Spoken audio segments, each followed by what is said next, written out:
ভিডিওতে আমরা ষষ্ঠ শ্রেণীর তৃতীয় পর্যায়ক্রমিক মূল্যায়নের ইংলিশের 17 নম্বর স্কুলের প্রশ্নের উত্তরগুলো আলোচনা করব। সিনের একের দাগেরটা দিয়েছে স্মার্ট আইসক্রিম থেকে। তো বলছে it all started with the ice cream man mister peppy. সব কিছুই শুরু হয়েছিল আইসক্রিম বিক্রেতা মিস্টার পেপির জন্য। He had a van which he parked outside the school. তার একটা আইসক্রিমের ভ্যান ছিল যেটা স্কুলের বাইরে দাঁড় করাতো। He sold ice cream of all different types. তিনি নানা ধরনের আইসক্রিম বিক্রি করতেন। He had every flavour there is. তার কাছে সব স্বাদের আইসক্রিম ছিল। He did not like me very much. তিনি বক্তাকে খুব একটা পছন্দ করতেন না। He told me once. তিনি আমাকে বেশি পছন্দ করতেন না। তিনি একবার আমাকে বলেছিলেন, you think you are smart, one day you will be too smart. তুমি নিজেকে খুব চালাক ভাবো, একদিন তুমি আরও চালাক হয়ে যাবে। I just laughed and walked off. আমি হাসতাম আর চলে যেতাম। I knew he would not do anything. আমি জানতাম যে উনি কিছু করবেন না। He was too soft hearted. উনি খুব নরম মনের মানুষ। He was always giving free ice cream to kids who had no money. তিনি সবসময় যেসব বাচ্চার কাছে পয়সা থাকতো না তাদের বিনা পয়সায় আইসক্রিম দিতেন। He felt sorry for poor people. তিনি গরিব মানুষদের জন্য দুঃখ পেতেন। There were a lot of stories going round about that ice cream. ওই আইসক্রিম নিয়ে চারপাশে নানা গল্প, কত ধরনের গল্প শোনা যেত। People said that it was good for you. লোকে বলতো এটা তোমাদের জন্য ভালো। Some kids said that it made you better when you were sick. কিছু বাচ্চা বলতো অসুস্থ হলে এই আইসক্রিম তোমাকে সুস্থ করে তুলবে। One of the teachers called it happy ice cream. শিক্ষকদের মধ্যে একজন এটা বলতেন খুশির ice cream. I did not believe it, it never made me happy. আমি বিশ্বাস করতাম না, এটি আমাকে কখনো খুশি করেনি। এতে আছে অ্যান্সার দ্য ফলোয়িং কোশ্চেন। আইতে দিয়েছে what did mister Peppi sell. Mister Peppi কি বিক্রি করতো? Mister Peppi sold ice cream all different types. Number 2, how did the narrator know that mister peppy was a soft hearted person.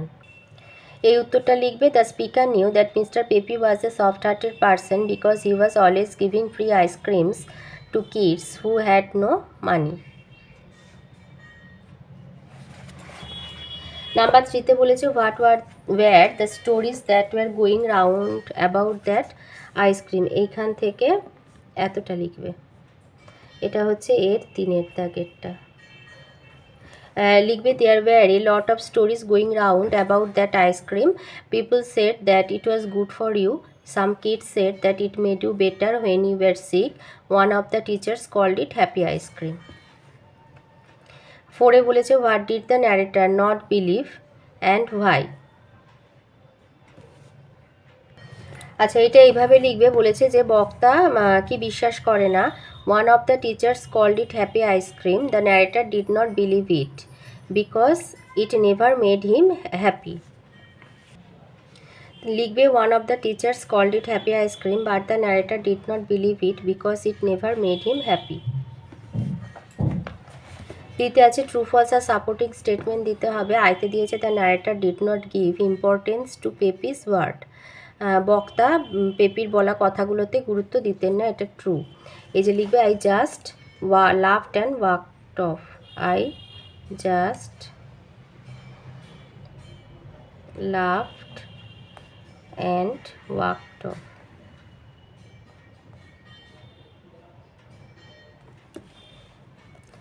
Number 2তে বলেছে mister Peppi felt sorry for all the kids. এটা false. Mister Peppi felt sorry for poor people. He felt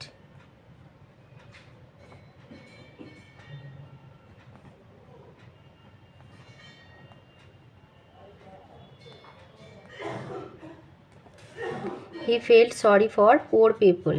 number 3তে বলেছে mister Peppi sold various type of ice cream. এটা true. এটা দেবে he sold ice cream all different types.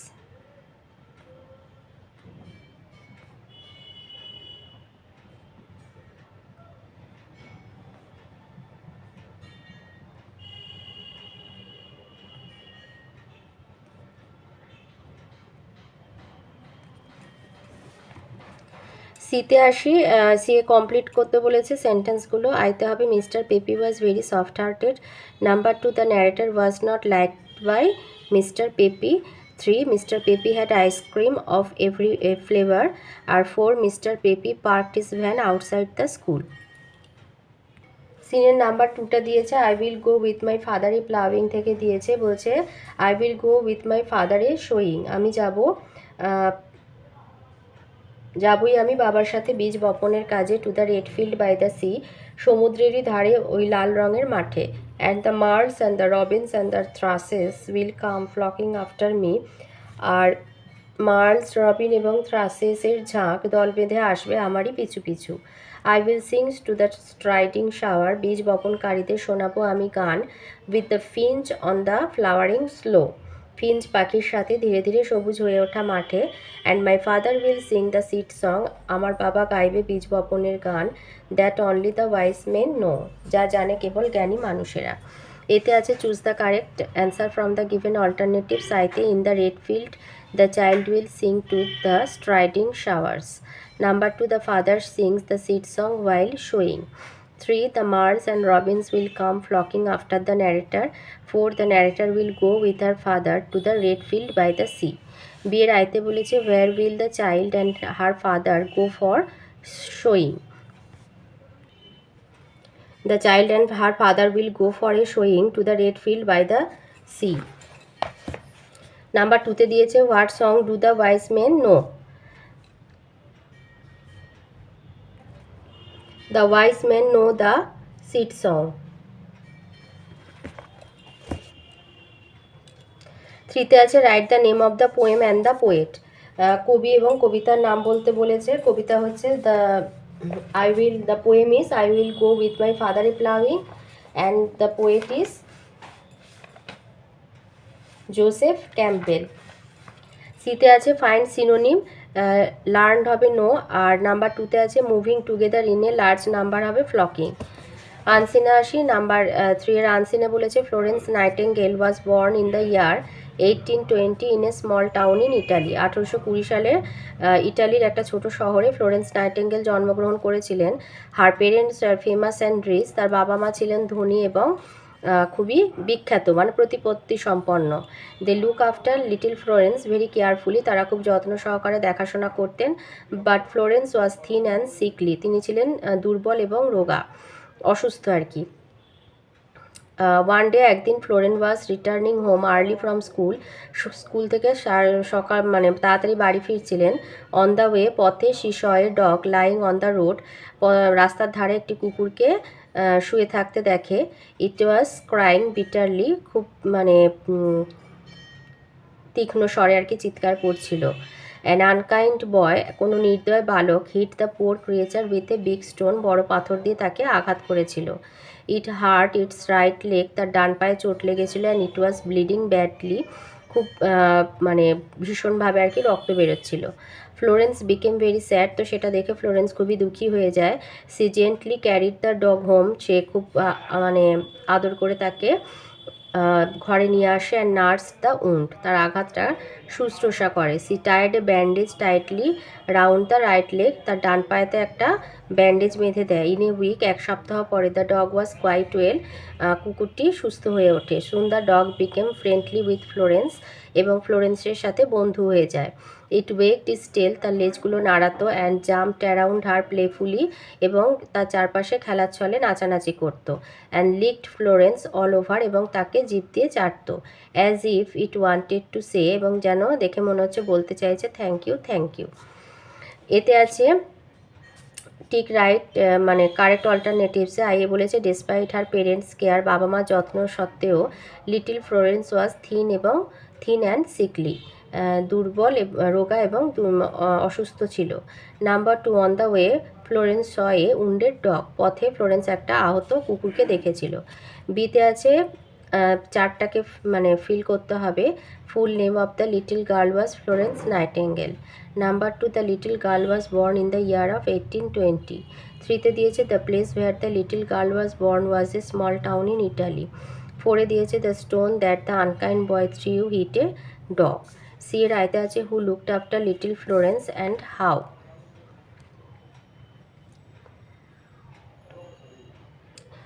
কারা দেখাশোনা করতো এবং কিভাবে, তাহলে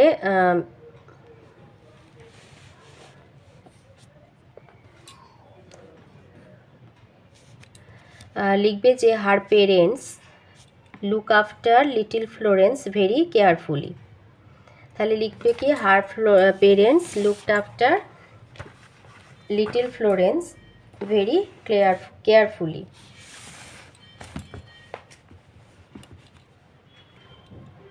হার parents looked after little Florence very carefully. Number 2তে বলেছে what did the dog do when it became well. যখন কুকুরটা ভালো হয়ে গিয়েছিল সে কী করতো? লিখবে যে when the dog became well, it wagged its tail and jumped around her playfully and licked Florence all over as if it wanted to say thank you, thank you. এটা C এর 2 নম্বর কোশ্চেনের অ্যান্সার। আচ্ছা, C এর 3তে বলেছে how did Florence nurse the wounded dog. কীভাবে তার শুশ্রূষা করেছিল? এইখান থেকে লিখবে যে Florence gently carried the dog home and nursed the wound. She tied a bandage tightly round the right leg. এটা হচ্ছে সি এর 3 নম্বর। আচ্ছা, গ্রামারে আসি এবারে। 4-এর আইতে বলেছে Bidisha read the Statesman daily. Number 2 open the book at page number 10। 3 my father is an MA in English. Prefix আর সাফিক্স দিতে হবে। He is a dishonest man, dishonest. I am very thankful to you. Number 3 হবে impatient.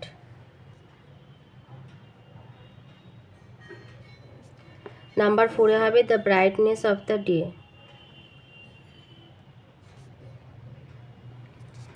Number 6 আছে verb in agreement with the subject, everyone is present today in the class. Number 2 হবে curry and rice is my favorite dish.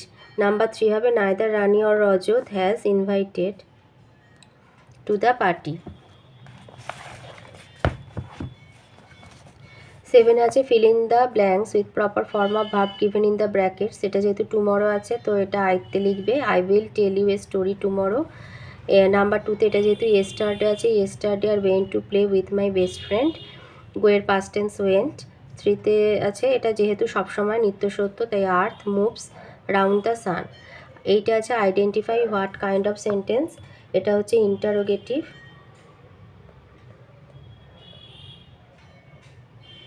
obey your teacher imperative. may God bless you optative. 9 আছে fill in the blank suitable adverb হবে she is absolutely right আর এটা হবে Rimita dances gracefully.